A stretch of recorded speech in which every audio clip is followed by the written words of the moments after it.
Okay gang, whilst the body is drying off, it's time to make a neck. So I've got that lovely piece of mahogany. I've just planed that down a little bit and sanded it to 120. Same with the fretboard. That has come down to about 6.5 mils, so which is perfect for now for me to cut the slots and start to turn that into a neck. Let's take you through it. All right, so first thing we need to do is make some center lines on these beasts. So that is coming out at just short of 100 mil, so 10 centimeters. So let's make that 48 mil around the middle, just somewhere, so as I know that I can gauge a line on both sides. A couple of little marks on there. At this stage, this doesn't have to be super accurate, as long as it is equal on both sides. So just recheck that. Hello. All right, now some basic geometry for a tenon neck. So if I lay that on the center line there, you can see I've got plenty of room either side. We're all good. So a rough space for a nut will be about there. So if I now go for that as my nut, I can lay that on, and let's just, for the sheer sake of it, give myself a little outline.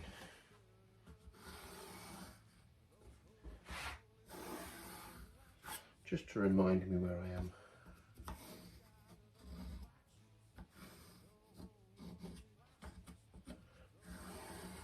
Doesn't have to be good, doesn't have to be overly tricky at this stage.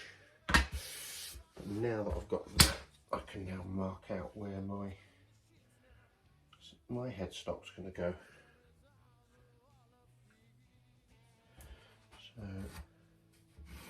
So most of this is all going to get chopped off by virtue of the fact that the headstock angle is going to go.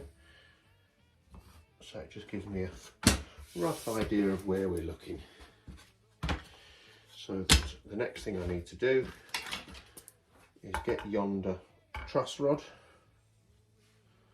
and I can see that that's going to go to about there, and I'm going to want my Allen key that fits in it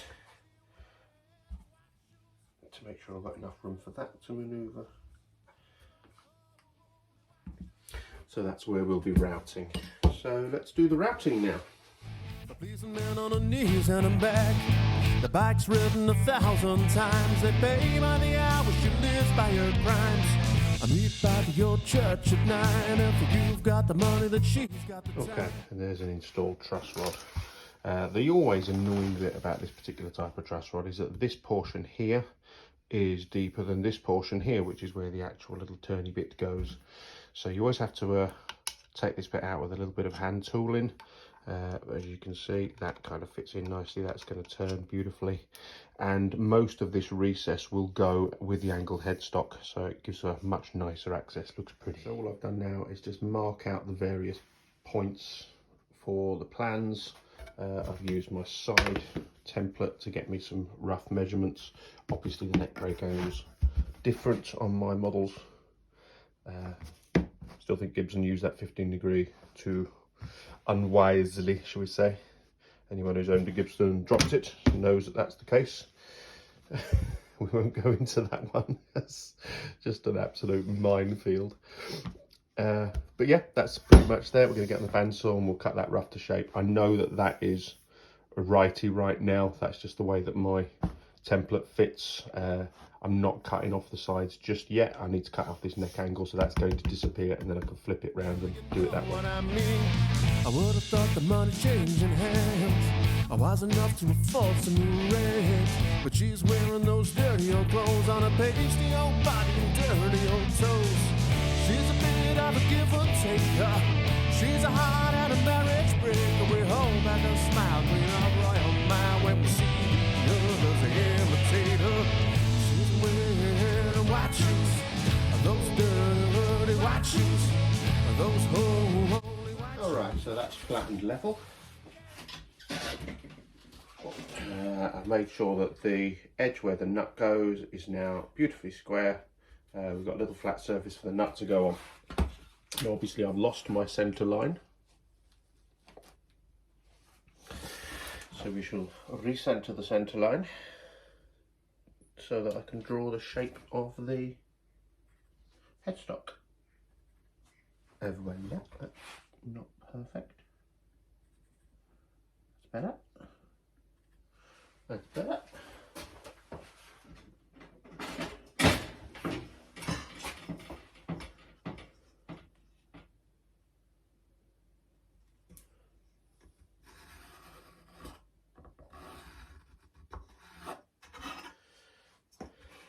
Beautiful.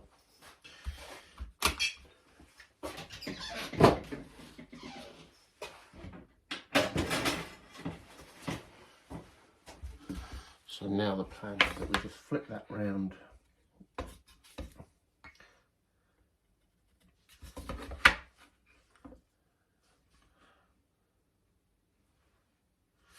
Check that my headstock shape is in the right direction. Get that on there.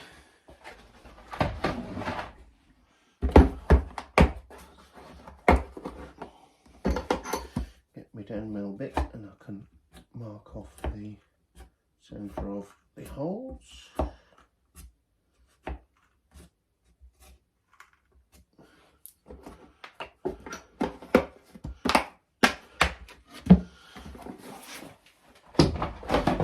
Splendid.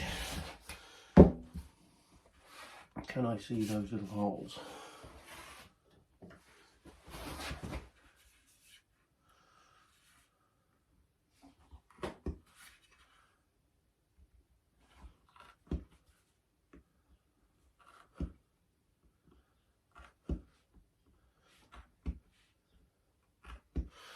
Now I bloody can.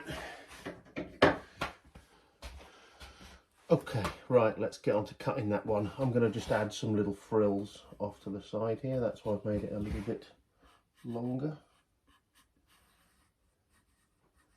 to make it my own shape. Not that it isn't already.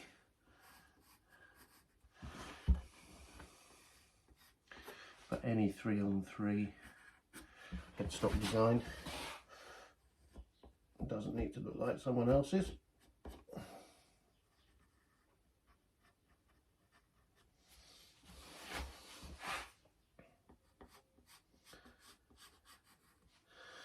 So they're all hand drawn to a certain extent. That's the joy of custom guitars. Right, let's chop this one up.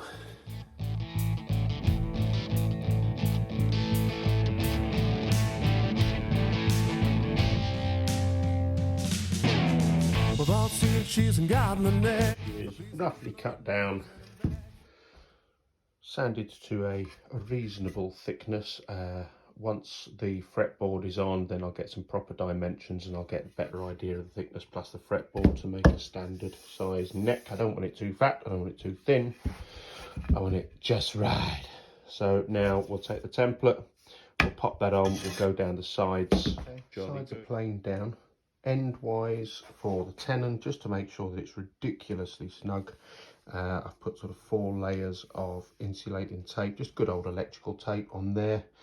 And cut that down. That way I know that I'm going to have about 1/4 to 1/2 mil on either side to make that really snug, and then I can fit that as we go. Right, let's get it onto the round. Okay, so the tenon is partially cut. I've not taken out any corners, I've not sorted out any neck break angle, but as you can see it's already pretty snug. So we'll get all that fitted next and crack on from there. And there we are with the neck joint fitted. So with the fretboard cut to size, that's going to slip on there quite nicely. Let me get in position. There we go. And then what we need to do is make sure that there we are. That's going to go in position here, and what I should be able to have, if I find a straight enough line, there we go. is that is going to rise up to just touch it. So by the time I get the frets on, we'll have the correct neck break angle. Splendid. Nobody dirty old toes. She's a bit of a give or taker. She's a heart and a marriage breaker. We hold back a smile, clean up royal mind when we see the others imitate her. She's wearing white shoes. Those dirty. Okay, so that's all sanded off to a 12-inch radius. As you can possibly see, it looks ever so dark now because I've just put a bit of water on it. It's currently sanded down to a fine grit. This will plump up all the little bits of wood that have been sanded down flat, allow the grain to rise, and they can resand those and it'll be lovely and flat. And then it's a matter of sticking in the frets. Walking around the streets, they don't come out between the sheets now. If they can only tell the stories of all of feet.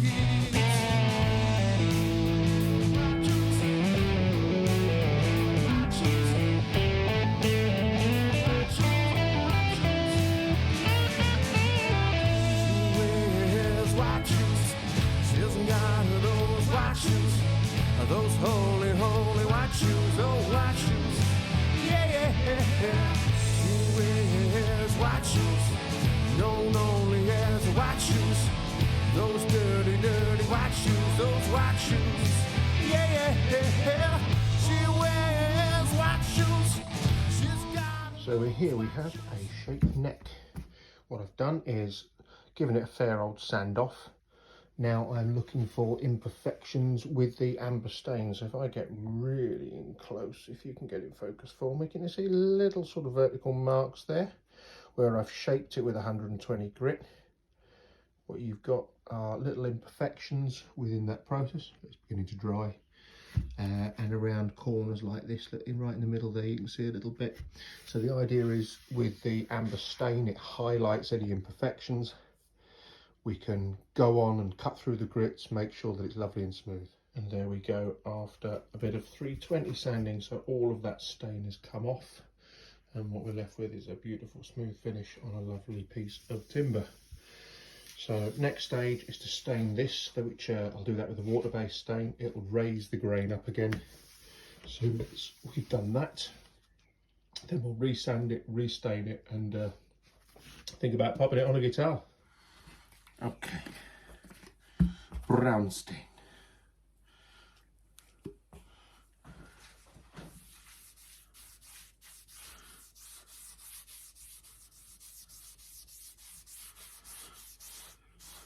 So wet sponge, just gently layer it on. I don't want it to be crazy dark, I want it to look natural. It's all of my things, I like to look natural. So subtle, classy, not too brash, if we possibly can.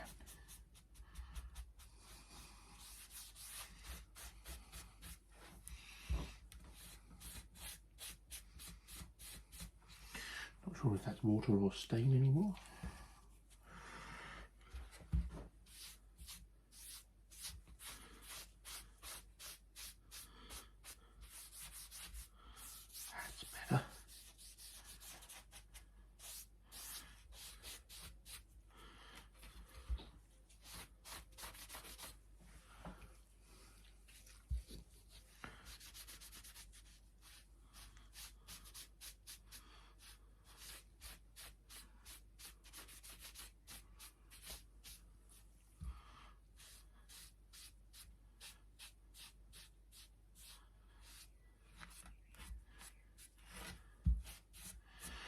And then we'll let that dry, see how it comes out. Probably sand it back to get back onto the 320 to let that grain that's plumped up and risen come back, and rinse and repeat until it looks gorgeous. Now this bit's always fun to film.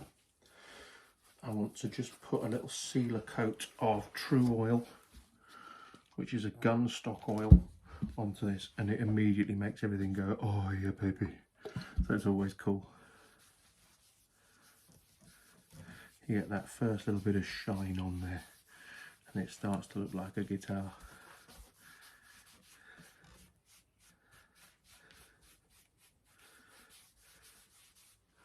Look at that. Hell yeah. A lustrous piece of shiny timber. Nom nom nom nom nom.